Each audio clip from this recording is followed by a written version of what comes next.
There's a creature scurrying across your face right now. Yes, you.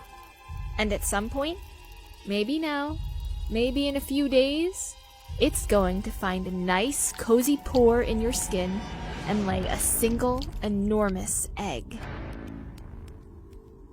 Meet the face mites.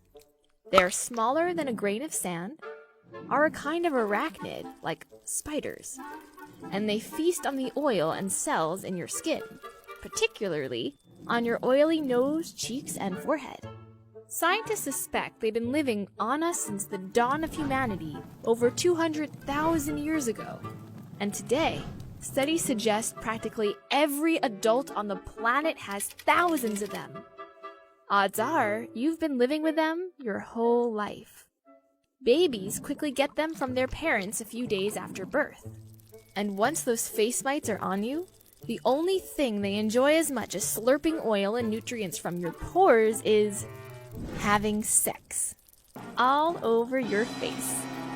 Afterwards, females burrow deep into your pores where they lay their eggs. The eggs end up in one of two places depending on the species of face mite. The first species, called Demodex folliculorum, lays its eggs in your hair follicle, while the second prefers nesting in your sebaceous glands. And in under 2 weeks, the babies hatch, mate, lay their own eggs, and die, leaving behind a pile of decomposing corpses. Now, you can wash some of this off, but you'll never eradicate them completely, because even if you treat them with antibiotics, they'll return in about 6 weeks tops. You'll pick them up from towels, pillows, and your loved ones. Well, that all sounds horrific, but usually face mites are harmless.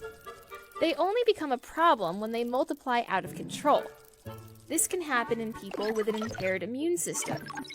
It's also been seen in people with a painful skin condition called rosacea.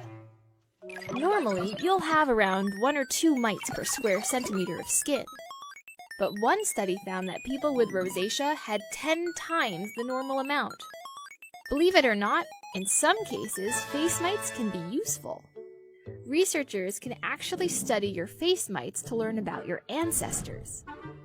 You see, most mites often stay within a community. So over time, they've evolved into distinct lineages in different geographic regions. And by comparing their DNA, scientists can trace how different groups of humans migrated across the world. For example, a study found that European mites genetically diverged from East Asian mites around 40,000 years ago. That's the same time European and East Asian humans parted ways.